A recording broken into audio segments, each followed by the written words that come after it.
Du théâtre avec la dernière pièce de l'Ivoirien Kofi Kwaoulé, comédien et romancier, prix Kourouma 2006. Il revient avec Mysterioso 119, une immersion dans une prison de femmes, un huis clos tragique et déconcertant. Reportage de Nathalie Sarfati, Massimo Bulgarelli et Daniel Kellier. Au début, un rituel collectif. Des silhouettes derrière un rideau lavent un meurtre pour ne laisser aucune trace.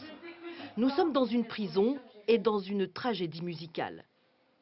Dans Mysterioso 119, l'auteur Kofi Kwaoulé nous plonge dans le monde carcéral et s'inspire du célèbre morceau de jazz signé Thelonious Monk. Intervenante artistique. Elles parlent toutes ensemble, on ne sait pas très bien, les paroles ne se répondent pas, et puis de temps en temps, comme dans une partition de jazz, il y a une voix, un solo qui se dégage et qui raconte pourquoi elle s'est retrouvée en prison. Donc c'est écrit un peu comme du jazz basique, quoi, c'est-à-dire à l'orchestre, et puis de temps en temps, il y a un soliste qui se dégage pour chanter.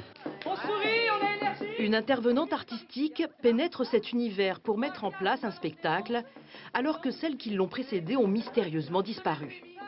Avec elle, 5 détenues, 5 femmes parfaitement dirigées par Laurence Renpenel. J'ai essayé ça depuis un moment, puis je ne l'ai pas fait, mais on en profite. Elles n'ont plus aucun contact avec l'extérieur. Elles sont que dans le fantasme et l'imaginaire. Et elles ne veulent plus sortir, elles le disent à plusieurs reprises. Hein. Je dois sortir dans 3 jours. Elles devaient sortir dans 3 jours, mais nous, on redoute toutes de se retrouver dehors. Donc elles font en sorte de commettre un acte, donc il y a un meurtre en fait, il y a des meurtres, pour rester vraiment entre elles et enfermées, quoi.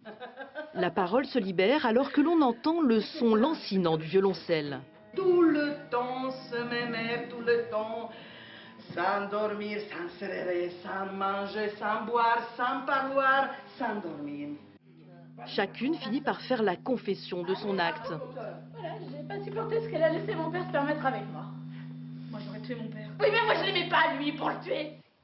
Mysterioso 119, c'est enfin et surtout une histoire d'amour. Une relation ambiguë entre la travailleuse sociale et une détenue.